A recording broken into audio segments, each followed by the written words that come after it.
Marwadi university మంచి భవిష్యత్తు కోసం తెలుగు విద్యార్థులు ఇష్టపడే యూనివర్సిటీ. కాల్ 9059052378 9059052379.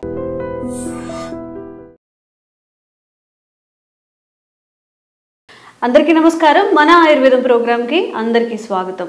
షుగర్ మహమ్మారి మన భారతదేశాన్ని డేంజరస్ జోన్లో పడేస్తుంది అనడంలో అతిశయోక్తి లేదు. చిన్న పెద్ద అనే తేడా లేకుండా అందరూ షుగర్ బారిన పడుతున్నారు. అయితే అందులో కొంతమంది స్వతహాగా అంటే మన ఫుడ్ హ్యాబిట్స్ వల్ల షుగర్ బారిన పడుతున్నారు. గోధుమ పిండి, మైదా ఇంకా రిలేటెడ్ షుగర్ కంటెంట్ ఎక్కువగా తీసుకోవడం వల్ల చాలా చిన్న ఏజ్లోనే షుగర్ వస్తుంది. గోధుమ పిండి అన్నప్పుడు చాలామంది చపాతీలు తింటూ ఉంటారు కదా. సో చపాతీలు తిన్నప్పుడు లేదా రిలేటెడ్ మైదాతో తిన్నప్పుడు కూడా షుగర్ వచ్చే అవకాశాలు ఉంటాయా? వీటి వల్ల ఈ రీజన్స్ ఏమైనా షుగర్ రావడానికి కారణమవుతాయా తెలుసుకుందాం. ప్రస్తుతం అంతా ఉన్నారు వంటింటి చిట్కాలకు కేర్ ఆఫ్ అడ్రస్ అయిన మధుసూదన్ శర్మ గారు. మాట్లాడేద్దాం. నమస్కారం అండి. నమస్తే. చాలా అంటే అపోహలు అనాలా లేకపోతే నిజాలే అనాలో తెలియదు కానీ కొన్ని ఆహారపు అలవాట్ల వల్ల, రైస్ ఎక్కువగా తినడం వల్ల, చపాతీలు ఎక్కువగా తినడం వల్ల, ఏదైనా ఎక్కువగా ఒకటే ఆహార పదార్థాలు తీసుకున్నప్పుడు షుగర్ వస్తుంది అంటారు. సో మీరేం చెప్తారు దీని గురించి? సో ఏదైనా పరిధులు పరిమితి ఎరిగి వాటి మీద అవగాహన కలిగి తీసుకోవడం మంచిదమ్మా. సో రైస్ తీసుకుంటే షుగర్ వస్తుందని చాలామందికి అవగాహన వచ్చింది, అర్థమైంది. చాలామంది చేంజ్ చేసుకుంటున్నారు. సరే, కొంతవరకు సంతోషించదగ్గ విషయము, అది మంచిదేమ్మా, ఆమోదించదగ్గ విషయం. సరే, దీనికంటే మంచిది గోధుమలు మంచిది అని చెప్పేసి కొంతమంది గోధుమలు వాడుకోవడం మొదలుపెట్టారమ్మా. సో గోధుమలు కూడా నిజంగా పరిమితి ఎరిగి పరిధులు ఎరిగి వాడుకోగలిగితే మంచిది, కానీ మరి గోధుమలు వాడుకోవడం కూడా మంచిది కదమ్మా. దానికి రీజన్స్ కూడా నేను చెప్తాను. ఈ రోజుల్లో మరి చాలామంది కూడా నిత్య జీవితంలో, దైనందిన జీవితంలో ఉదయం కానీ, మధ్యాహ్నం కానీ, రాత్రి కానీ ఏదో ఒక ఆహారంలో గోధుమ పిండితో తయారు చేసినటువంటి పదార్థాలు వాడకం విపరీతంగా పెరిగిపోయిందమ్మా. మీరు రెస్టారెంట్లో కానివ్వండి, హోటల్స్లో కానివ్వండి, ఇంట్లో కానివ్వండి, సో సర్వసాధారణంగా డైలీ తీసుకునేటువంటి ఆహారాన్ని మాత్రం గోధుమ ఏదో ఒక రూపంలో వాడేటువంటి పరిస్థితి ఎక్కువ శాతం మందిలో ఉంది. సరే, గోధుమల గురించి మనం ఆలోచించినట్లయితేమా, గోధుమల్లో గ్లూటెన్ అని చెప్పేసి ఒక ప్రోటీన్ ఉంటుందమ్మా. సో గ్లూటెన్, సో ఈ గ్లూటెన్ అనేటువంటి ప్రోటీన్ వల్లనే ఈ యొక్క సమస్యలు వస్తున్నాయని చెప్పేసి కూడా పరిశోధన ద్వారా నిరూపితమైంది. అంటే ఈ షుగర్ వచ్చేటువంటి పరిస్థితి ఏర్పడుతుందని చెప్పేసి. సర్వసాధారణంగా మనకి గోధుమలు నాటు గోధుమలు అని చెప్పేసి, హైబ్రిడ్ గోధుమలు అని చెప్పేసి రెండు రకాలుగా దొరుకుతాయమ్మా. నాటు గోధుమలు అయితే 100 గ్రాముల గోధుమల్లో 5% ఈ యొక్క గ్లూటెన్ ఉంటే, ఈ హైబ్రిడ్ గోధుమల్లో 12 నుంచి 14% ఈ గ్లూటెన్ ఉంటుందమ్మా. సో హైబ్రిడ్ గోధుమల్లో మరీ ఎక్కువగా ఉంటుందమ్మా. సో నాటు గోధుమలు అందరికీ దొరకవు, అందుబాటులో ఉండవు. తప్పని పరిస్థితుల్లో మరి హైబ్రిడ్ గోధుమలు వాడుతున్నాము. హైబ్రిడ్ గోధుమలతో తయారు చేసినటువంటి గోధుమ పిండి, గోధుమ కొత్త ఆహార పదార్థాలు, వంటకాలు తయారు చేసుకొని వాడుకుంటున్నాము. సో దీనివల్ల గ్లూటెన్ కంటెంట్ బాడీలోకి ఎక్కువ పోతుంది. సో చాలామంది ఏం చేస్తారంటే, సరే నాకు గోధుమలో గ్లూటెన్ కంటెంట్ ఉంది అని చెప్పేసి విన్నాం కదా, చదివాం కదా, తెలుసుకున్నాం కదా, సో గోధుమ పిండిని మానేస్తే సరిపోతుంది చెప్పేసి పప్పులో కాలేసినట్లు వీళ్ళు మైదా పిండి వాడడం ఎక్కువైపోయింది. సో ఈ మైదా పిండిలో కూడా 24% ఈ గ్లూటెన్ ఉంటుందమ్మా. సో గోధుమ పిండి, గోధుమల్లోనే మనం పర్సెంటేజ్ ఒక రకం అనుకుంటే, మైదా పిండిలో 24% ఈ యొక్క గ్లూటెన్ ఉంటుంది. సో మైదా పిండి అనేసరికి మీరు చాలామందికి ఐడియా ఉంటుందమ్మా. మన పూర్వకాలము ఇంత టెక్నాలజీ లేని రోజుల్లో ఈ పేపర్లకి, సినిమా పోస్టర్లకి, వాటికి వెనక మైదా పిండి అప్లై చేసేసి గోడలకు అంటించేవాళ్ళమ్మా, బండ్లకి. అంత అంటుకుంటుందమ్మా, స్టిక్కీ నేచర్. మరి అటువంటి మైదా పిండి రోజు మన బాడీలోకి పోతే మన దేహం ఎంతవరకు తట్టుకుంటుందో మీరు ఆలోచన చేయండి అమ్మా.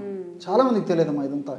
సో ఈ విధంగా గోధుమ పిండితో వాడినప్పటికీ సమస్యలు వస్తాయి, అదేవిధంగా మైదా పిండితో వాడినప్పటికీ సమస్యలు వస్తాయి. మరి ఈ గోధుమ పిండి వల్ల, గోధుమ పిండిలు కానీ, మైదా పిండి కానీ, ఇందులో గ్లూటెన్ వల్ల ఎలాంటి సమస్యలు వస్తాయంటేమా, గ్లూటెన్ వల్ల మొట్టమొదట ఏం జరుగుతుందంటే గ్యాస్ట్రిక్ ట్రబుల్ వస్తాయమ్మా. అంటే గోధుమ పిండి కానీ, మైదా పిండి కానీ. అందుకే మీరు బాగా గమనించండి, ఈ గోధుమ చపాతీలు, పుల్కాలు, రోటీలు ఇలాంటివి తీసుకున్న వాళ్ళలో ఎక్కువ శాతం మందిలో గ్యాస్ట్రిక్ ట్రబుల్ సమస్య లక్షణాలు కూడా వస్తుంటాయి. షుగర్ వచ్చేటువంటి అవకాశం, టెండెన్సీ ఉంటుంది. షుగర్ ఉన్నటువంటి వాళ్ళు ఒక తాయన తగ్గదు. అదేవిధంగా షుగర్ పెరిగిపోయేటువంటి అవకాశాలు కూడా ఉంటాయి అన్నమాట ఎక్కువ ప్రమాణంలో తీసుకున్నప్పుడు. సో ఇక్కడ ఏం జరుగుతుందంటే గ్యాస్ట్రిక్ ట్రబుల్ వస్తుంది. ఎందుకు వస్తుందంటే, ఇప్పుడు ఈ గ్లూటెన్ అనేది ఏదైతే ఉందో లోపల కోటింగ్ లాగా పెరిగిపోతుందమ్మా. జీర్ణ వ్యవస్థలో, ప్రేవుల్లో ఈ గ్లూటెన్ బంకలాగా పేరుకొని పోతుంది. ఆ విధంగా బంకలాగా పేరుకొని పోయినప్పుడు మనం తీసుకున్నటువంటి ఆహార పదార్థాల నుండి ఆహారము ఆ ప్రేవులు సరిగ్గా జీర్ణం చేసుకోలేదు. అదేవిధంగా పోషకాహారము ప్రేవులు జీర్ణం చేసుకోలేవు. అదేవిధంగా ప్రేవులు నిదానంగా జీర్ణం చేసుకోవడము, పోషకాహారాన్ని జీర్ణం చేసుకోలేకపోవడం చేత ప్రేవుల భాగంలో ఎక్కువసేపు తీసుకున్నటువంటి ఆహార పదార్థం నిలువ ఉంటుంది. నిలువ ఉండేసరికి పులిసిపోతుంది, పులిసిపోయేసరికి గ్యాస్ వస్తుంది. తేనుపుల రూపంలో రావచ్చు, కడుపు ఉబ్బరం రూపంలో రావచ్చు, కడుపు మంటల రూపంలో రావచ్చు, అపానవాతం రూపంలో రావచ్చు, మోషన్స్ రూపంలో రావచ్చు. ఏ రూపంలో వచ్చినప్పటికీ గ్యాస్ట్రిక్ ట్రబుల్ సమస్య మొదలవుతుంది. సో ఈ నాణ్యంలో కోణానికి ఒక కోణం అయితే ఇది, మరొక కోణంలో ఏంటంటే ఇటువంటి ఆహార పదార్థాలు తీసుకోవడం వల్ల మనకు మంచి చేసేటువంటి, దేహానికి ఉపయోగపడేటువంటి, దేహానికి రక్షించేటువంటి ఈ మంచి బ్యాక్టీరియా అంతా నాశనం అయిపోతుందమ్మా. సో మంచి బ్యాక్టీరియా నాశనం అయిపోయేసరికి పక్కనే ఉన్నట్టు చెడు బ్యాక్టీరియా డామినేషన్ అయిపోతుంది. సో ఈ చెడు బ్యాక్టీరియా పెరగడం వల్ల మరింత అనర్థమైనటువంటి సమస్యలు, అంటే ఈ బీపీ రావడము, హార్మోనల్ ఇంబ్యాలెన్సెస్ రావడము, వెయిట్ పెరిగిపోవడము, అదేవిధంగా మెదడుకు సంబంధించిన కొన్ని సమస్యలు రావడము, ఇలాంటి అనేక రకాలైన సమస్యలు కూడా మరి ఈ యొక్క చెడు బ్యాక్టీరియా పెరిగిపోవడం వల్ల వచ్చేటువంటి పరిస్థితి ఏర్పడుతుంది అనమాట. ఇది ఒకటి. రెండవది, ఈ గ్లూటెన్ యొక్క గుణం ఏంటంటే మనకు జీర్ణ వ్యవస్థకు దగ్గరలో పొట్ట భాగంలో ప్యాంక్రియాజ్ అనేటువంటి గ్రంథి ఉంటుందమ్మా. ఆ ప్యాంక్రియాజ్ అనే గ్రంథిలో కొన్ని రకాల సెల్స్, ఐలెట్ ఆఫ్ లాంగర్హెన్స్ అని చెప్పేసి కొన్ని కణాలు ఉంటాయి. ఆ కణాలే ఇన్సులిన్ ఉత్పత్తి చేస్తాయి. మన దేహంలో మెటబాలిజం జరగాలన్నా, మరి మంచి శక్తి రావాలన్నా ఖచ్చితంగా ఇన్సులిన్ యొక్క పాత్ర ఎంతో అవసరం అనమాట. సో ఇక్కడ ఏం జరుగుతుందంటే ఇన్సులిన్ ప్రొడక్షన్ తగ్గిపోతుంది. మనం తీసుకునే ఆహార పదార్థాలు, ముఖ్యంగా పిండి పదార్థాలు జీర్ణం కావాలంటే ఇన్సులిన్ అవసరం. సో ఇన్సులిన్ ఉత్పత్తి తగ్గిపోతుంది. ఎప్పుడైతే ఇన్సులిన్ ఉత్పత్తి తగ్గిపోతుందో మనం కొద్దిగా ఆహారం తీసుకున్నప్పటికీ అది చక్కెరగా మారి బ్లడ్లో చాలాసేపు ఉండేటువంటి పరిస్థితి ఏర్పడుతుంది. దానివల్ల షుగర్స్ పెరిగిపోయేటువంటి పరిస్థితి ఏర్పడుతుందమ్మా. ఇలా వివిధ రకాలైన కారణాల వల్ల గోధుమ పిండిలో ఉన్నటువంటి కానీ, మైదా పిండిలో ఉన్నటువంటి కానీ ఈ గ్లూటెన్ వల్ల ఇలాంటి సమస్యలన్నీ కలుగుతున్నాయి. అంటే గ్యాస్ట్రిక్ ట్రబుల్ సమస్య నుంచి మరి షుగర్ సమస్య వరకు కూడా కలుగుతున్నాయి. వచ్చిన సమస్యలు కూడా మరీ పెరిగిపోతున్నాయమ్మా. మరి చాలామంది ఇంకొక విధంగా ఆలోచన చేస్తారు, మరి ఇన్ని సమస్యలు డాక్టర్ గారు చెప్తున్నారు, దీనికి పరిష్కారం కూడా ఏదైనా ఉంటుంది కదా అని చెప్పేసి. సో మనసు ఉంటే మార్గం ఉంది. మరి ఆలోచన విధానం మనం సక్రమంగా సరి చేసుకొని అవగాహన కలిగి ఉంటే వీటిని మనం సక్రమంగా వినియోగించుకున్నట్లయితే ఆ గ్లూటెన్ మనం ఏమి చేయకుండా కూడా చేసుకోవచ్చమ్మా. ఎలాగంటే ఇప్పుడు గోధుమ పిండితో కానీ, తర్వాత ఈ మైదా పిండితో కానీ పుల్కాలు, చపాతీలు, రోటీలు ఇలాంటి తయారు చేసుకుంటామమ్మా. ఇలాంటి తయారు చేసుకున్నప్పుడు ఏం చేయాలంటే, సర్వసాధారణంగా ఇలాంటి తయారు చేసుకున్నప్పుడు మనం ఈ నిల్వ పచ్చళ్ళు కానీ, లేకపోతే ఈ పొళ్ళు కానీ, ఏదో పౌడర్స్ కానీ నంచుకోవడానికి వీటికి వాడుకుంటుంటాం. అదేవిధంగా కాస్త పెరుగు, మజ్జిగ ఇలాంటివి ఏదో మిక్స్ చేసుకొని వాడుకుంటుంటాం. సో ఇవన్నీ ఒక ఎత్తు అయితే, ఆ యొక్క పదార్థాలు రోటీ ఇలాంటివి తీసుకున్నప్పుడు ఏం చేయాలంటే ఇంచుమించు 1/2 కేజీ నుంచి 1/2 కేజీ వరకు ఆకుకూరలు కానీ, కూరగాయలతో కానీ చేసినటువంటి కర్రీస్ తినాలి. సో ఎప్పుడైతే ఆకుకూరలతో లేదా కూరగాయలతో చేసినటువంటి కర్రీస్ మనం తింటామో ఈ పుల్కాలు, చపాతీలు, రోటీలు ఉన్నటువంటి గ్లూటెన్ ఏదైతే ఉందో పేగులకు అంటుకోకుండా ఆ ఆకుకూరలు, కూరగాయలు ఉన్న ఫైబర్ యొక్క ప్రభావం చేత బయటికి తోసుకొని వచ్చేస్తుందమ్మా. సో ఎప్పుడైతే బయటికి తోసేసుకొస్తుందో అప్పుడు ఈ గ్లూటెన్ యొక్క ప్రభావం మన బాడీ మీద పడకుండా ఉంటుంది. చాలామందికి అవగాహన లోపం చేత ఇట్లా చేస్తారు. రెండవ ప్రత్యామ్నాయం ఏంటంటేమా, సో కేవలము ఈ యొక్క గోధుమ పిండినే, మైదా పిండినే కాకుండా మల్టీగ్రెయిన్ రోటీస్ కానీ, అదేవిధంగా మల్టీ మిలెట్స్లో కలుపుకోవడం కానీ, లేదా ప్రధానంగా మల్టీగ్రెయిన్స్ అనుకోండమ్మా, ఇవన్నీ గ్రెయిన్స్కి సంబంధించినవి కాబట్టి. సో ఈ మల్టీగ్రెయిన్ పిండిలో ఇది కలుపుకొని తీసుకోవచ్చు. ఉదాహరణకి 1 కిలో గోధుమలు తీసుకున్నాం అనుకోండి, 1/2 కిలో రాగులు, అదేవిధంగా 100 గ్రామ్స్ సోయా అన్నీ కలిపేసి మిషన్లో పట్టించేసి దాంతో పౌడర్ చేసుకొని పిండి రూపంలో తయారు చేసుకొని పుల్కాలు, చపాతీలు, రోటీలు లాంటి తయారు చేసుకొని వాడుకోవడం వల్ల కూడా ఎలాంటి ఇబ్బంది ఉండదమ్మా. అందుకే నేను ఇంతకుముందే చెప్పాను, మనసు ఉంటే మార్గం ఉందని చెప్పేసి. చాలామంది అవగాహన లోపంతోనే ఇలాంటి సమస్యలు ఎదుర్కొంటున్నారు. సరే, ఇవన్నీ ఒక ఎత్తు. కొంతమందికి అసలు గ్లూటెన్ అంటే పడకపోయేటువంటి పరిస్థితి ఉంటుంది. ఇంకొంతమందికి మరి ఈ గోధుమల్లో, మైదా పిండిలో గ్లూటెన్ కొద్ది శాతం వాడినప్పటికీ ఇబ్బంది అయ్యేటువంటి పరిస్థితి కొంతమందికి ఉంటుందమ్మా. ఈ నేపథ్యంలో ప్రపంచవ్యాప్తంగా వివిధ దేశాల్లో పరిశోధనలు జరిగి కూడా మరొక రకమైన కొత్త వీట్ గోధుమలను మార్కెట్లోకి తీసుకురావడం జరిగిందమ్మా. వీటిని బక్ వీట్ అమ్మా. సో బక్ వీట్ గోధుమలు అని చెప్పేసి మార్కెట్లో దొరుకుతున్నాయి.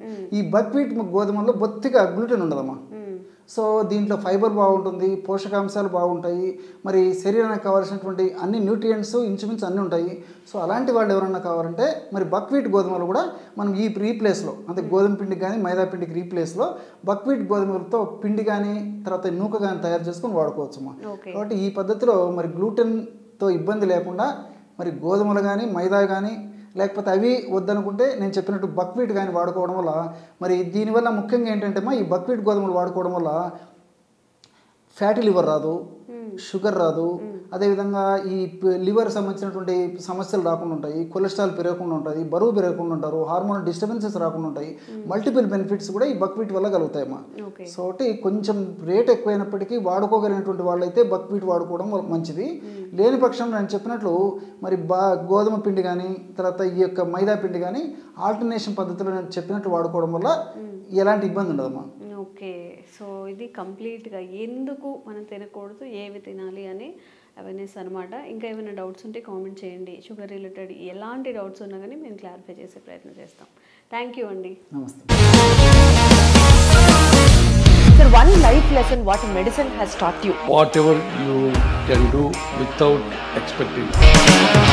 But I really believe మన పాజిటివ్ యాటిట్యూడ్ ఉంటేనే మనం ఏదైనా సాధించగలం. గట్ ని మనం కరెక్ట్ గా డీల్ చేసినట్లయితే అది మనకి పాజిటివ్ హార్మోన్స్ ని రిలీజ్ చేస్తుంది. షుగర్ వచ్చిన వాళ్ళ పరిస్థితి ఏంటి? పొట్ట దగ్గర పెరిగితే దాన్ని ఆండ్రాయిడ్ అంటారు, ఆండ్రాయిడ్ ఫోన్ కదా. అసలు థాట్స్ ఎందుకు వస్తాయి? బ్రెయిన్ డెడ్ అంటే దానికి ప్రపంచం అంతా కూడా కొన్ని నిర్దిష్టమైనటువంటి లక్షణాలు.